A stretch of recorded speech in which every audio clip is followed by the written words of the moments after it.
Ya saudara, menyikapi polemik di media sosial beberapa hari ini di mana terjadi penganiayaan dua anggota Satpol PP Kabupaten Sumba Barat di rumah jabatan Bupati Sumba Barat yang diduga dilakukan oleh dua oknum anggota Polri, yaitu satu anggota Brimob dan satunya juga anggota polisi biasa dari Polres Sumba Barat Daya. Berdasarkan informasi yang diperoleh, kasus ini saat ini sedang bergulir di ranah hukum dan sedang dalam penanganan oleh Polres Sumba Barat.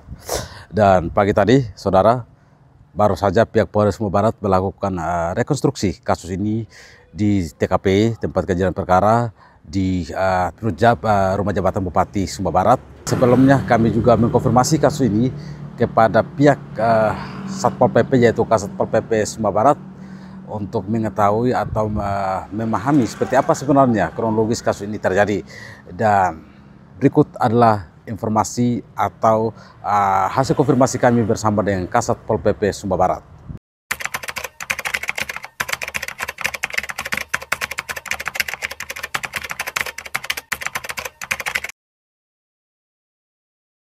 Ya baik, saudara pendengar dan pemirsa YouTube ADR Sumba, dimanapun Anda berada, kami saat ini berkesempatan di pagi hari ini di edisi 19 Februari 2025 untuk mengkonfirmasi persoalan terkait tentang dugaan adanya penganiayaan oknum anggota Satpol PP Kabupaten Sumba Barat yang diduga dianiaya oleh beberapa anggota masyarakat, dan termasuk di dalamnya ada oknum anggota Brimob dan dari pihak Brimob, kesatuan Brimob, dan juga dari kesatuan polisi yang diduga itu bertugas di polisi ini bertugas di Polres Sumba Barat Daya. Dan saudara, seperti apa sebenarnya informasi ini, karena ini informasi yang sudah viral di publik dan cukup meresahkan pada waktu kejadian dan mengganggu sekali atas integritas wilayah zona tersteril di rumah jabatan Bupati Kabupaten Sumba Barat yang sedang berlangsung penjagaan oleh Satpol PP yang bertugas pada waktu itu. Dan saudara, seperti apa sebenarnya kasus ini dan bagaimana harapan daripada pemerintah daerah melalui Kasatpol PP? Saat ini saya Jibril bersama dengan narasumber saya Kasatpol PP Sumba Barat, Bapak Firly Jawa, akan hadir di sini untuk memberikan tanggapan terkait tentang hal tersebut. Selamat pagi Pak Kasat. Selamat pagi Pak Jerry. Ya, Pak Kasat, terkait tentang kasus yang beberapa hari lalu menimpa anggota Bapak nih yang sedang menjalankan tugas di rumah jabatan Bupati Sumba Barat untuk tugas pengamanan di sana, diduga bahwa informasi yang beredar di publik di media sosial bahwa Bapak punya anggota Satpol PP ini ada yang dianiaya oleh oknum-oknum yang tidak bertanggung jawab. Ini seperti apa, Pak? Baik, terima kasih Pak Jerry. Sekali lagi untuk kesekian kalinya saya menyampaikan apresiasi dan terima kasih kepada RRI ya. Begitu peduli dengan tugas polisi Pamong Praja ini sampai-sampai melakukan wawancara.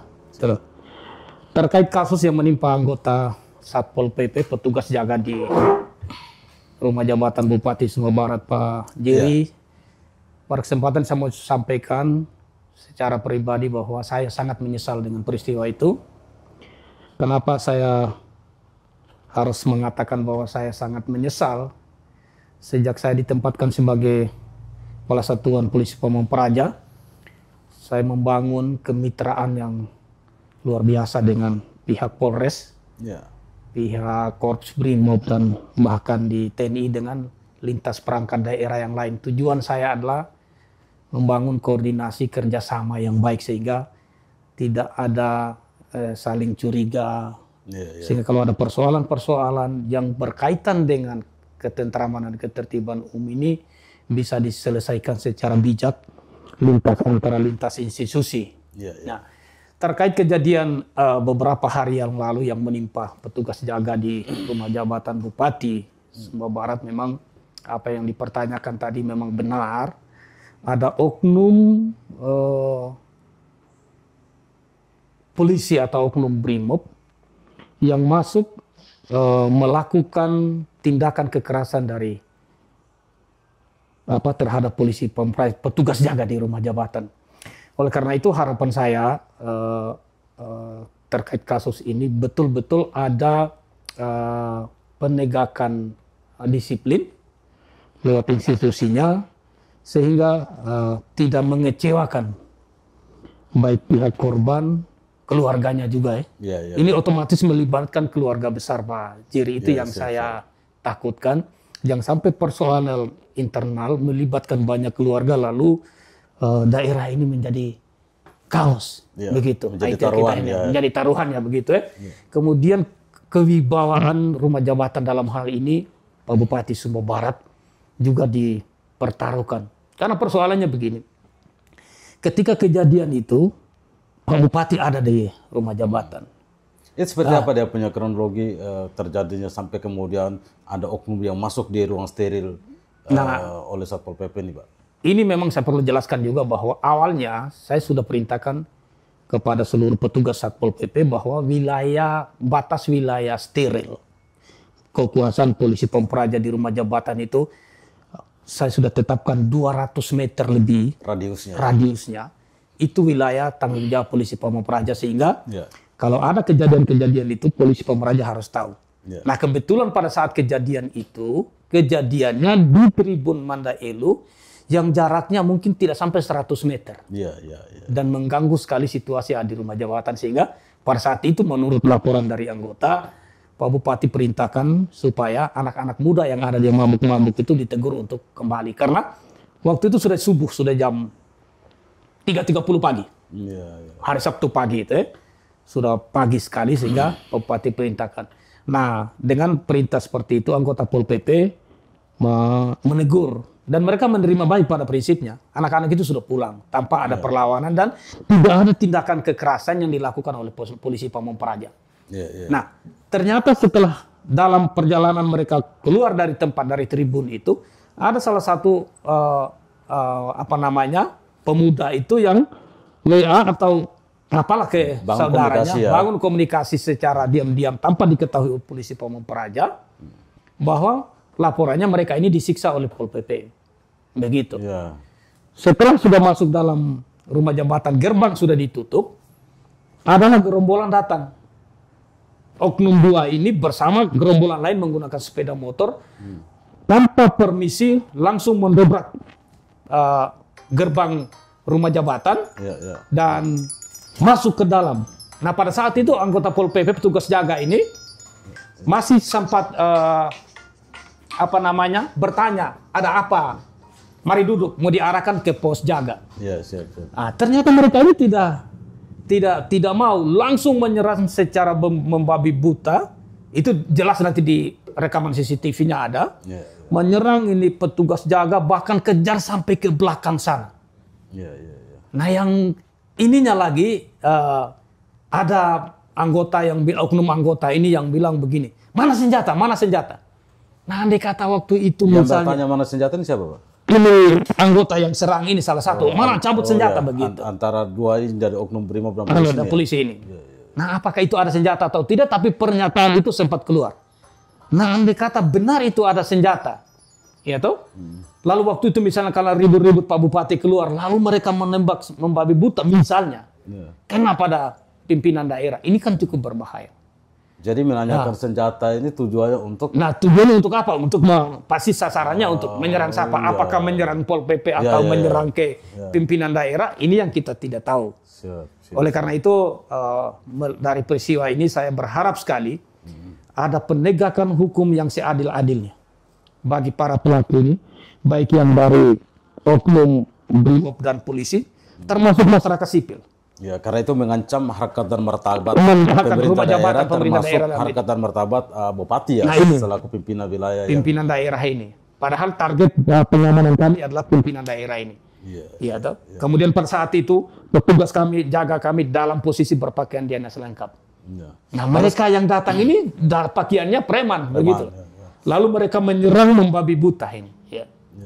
Nah sekarang ini apakah pihak pemerintah dalam hal ini dari Satuan Pol PP Sumba Barat yang memiliki anggota yang dianiaya ini sudah melapor secara resmi kepada pihak polisi terkait dengan kasus ini, Pak? Sejak kejadian itu, Ya. sejak kejadian itu kita sudah membuat laporan ke Polres Sumba Barat karena TKP-nya di Sumba Barat, walaupun oknum anggota ini keduanya tidak berdinas di Sumba Barat. Kita sudah melaporkan secara resmi juga ke pihak berwajib karena kami takutkan ada ikutan kejadian lain ini, Pak Jerry. Itu tadi saya bilang persoalan dinas jangan sampai melibatkan urusan keluarga, sehingga kami mengantisipasi itu jangan sampai itu terjadi gitu. Dan mungkin juga di saat kita wawancara ini ada semacam olah TKP rekonstruksi di rumah jabatan. Setelah ini saya juga ke sana untuk memastikan kronologis peristiwa itu terjadi, sehingga pembuatan kelengkapan tuntutan bagi kedua oknum ini akan lebih jelas begitu. Jadi semata-mata hanya karena rekan-rekan yang sedang bertugas di rumah jabatan bupati dan Satpol PP ini menegur para orang-orang yang notabene membuat keonaran di Tribun Mandailu itu. Tribun Mandailu di situ pada waktu itu ya. Jadi Pak Kasat, terkait tentang ini Pak, mungkin ada harapan atau harapan daripada pemerintah daerah melalui Bapak Kasat kepada kesatuan daripada oknum masing-masing ini untuk satu terkait tentang pembinaan Pak, kedua terkait tentang proses hukum yang sedang berjalan Pak, apa harapannya? Ya itu tadi Pak Jerry, bahwa saya juga sudah berkoordinasi dengan Bapak Bupati, saya sebagai kaki tangan Pak Bupati untuk menjaga ketertiban umum, khususnya pengamanan pimpinan daerah ini. Pak Bupati sudah berpesan ini diproses lebih lanjut, karena saya tidak mungkin ambil kebijakan lain, tentu pimpinan mengarahkan seperti itu. Oleh karena itu, harapan saya kepada induk kedua institusi ini agar betul-betul memberikan tindakan tegas terhadap kedua oknum ini. Iya, pelanggarannya apa nanti kan yang jelas ada pasal mana yang akan disesuaikan. Tapi memang kalau bagi kami cukup berat karena ini rumah jabatan ini pejabat negara. Pak Bupati ini salah satu pejabat negara yang ada di kabupaten yang seharusnya ikut diamankan bersama-sama oleh polisi dan seluruh institusi keamanan yang ada di daerah ini. Gitu. Ternyata memang sangat disayangkan masih ada oknum-oknum di luar itu yang secara membabi buta mencoreng nama baik institusi. Saya yakin ke institusi ini semua disayangi oleh masyarakat, kehadiran mereka begitu. Tetapi oknum-oknum di dalamnya ini yang membuat institusi ini menjadi tidak baik di pandangan orang-orang tertentu. Karena apa? Saya sudah merasa saya bilang sejak saya menjadi kepala satuan ini, saya membangun komunikasi seluruh kegiatan apapun yang diminta dari Polri, dari Brimob, dari TNI, saya terlibat langsung bersama-sama dengan anggota. Tujuannya ini tadi, menjaga komunikasi ini. Sehingga kalau ada persoalan, kita bisa selesaikan secara baik-baik dan kekeluargaan. Itu mungkin Pak Jerry. Baik Pak. Mungkin ada himbauannya Pak kepada anggota Bapak dan kepada publik Pak? Iya, baik. Saya pada kesempatan ini saya menghimbau kepada masyarakat umum, termasuk anggota Satuan Polisi Pamong Praja, tetap kita saling menghormati. Iya, masyarakat umum juga saya minta dengan hormat menghargai pekerjaan Polisi Pamong Praja sebagai aparat yang ada di daerah, sebagai polisinya pemerintah daerah. Kemudian saya juga menghimbau teman-teman di Polisi Pamong Praja agar kita melaksanakan tugas sesuai dengan perintah standar operasional prosedur yang sudah ditetapkan. Kewenangan ini tidak hanya untuk kita ugal-ugalan. Ya, kewenangan yang ada ini adalah kita memastikan kita sebagai penegak peraturan daerah, penjaga keamanan pimpinan daerah ini betul-betul kita jaga dan kita pertahankan. Kita lakukan dengan komunikasi yang baik karena kita berasal dari masyarakat. Masyarakat ini ada keluarga kita semua. Ya, apa yang dilakukan oleh Pol PP selama ini, misal penegakan PKL, tidak berarti kita membenci masyarakat, tapi kita berusaha mengarahkan masyarakat ini kepada hal-hal yang benar untuk agar mereka bisa berusaha dengan baik. Itu saja mungkin Pak Jerry yang perlu saya sampaikan. Baik, Pak Kasat, terima kasih atas konfirmasinya terkait tentang persoalan ini, karena memang persoalan ini cukup merasakan di beberapa hari terakhir ini, dan apalagi ini berhubungan antara kedua institusi, institusi pemerintahan daerah dan juga institusi Polri yang notabene sering saling bersinergi dalam menjalankan tugas pengamanan di wilayah ya Pak Kasat ya. Dan ini juga mungkin Pak Jerry saya tambahkan sedikit terkait kasus silakan. ini. Benar apa yang disampaikan Pak Jerry bahwa ini sudah menjadi atensi publik dan bahkan sudah masuk di ruang DPR RI. Ya toh.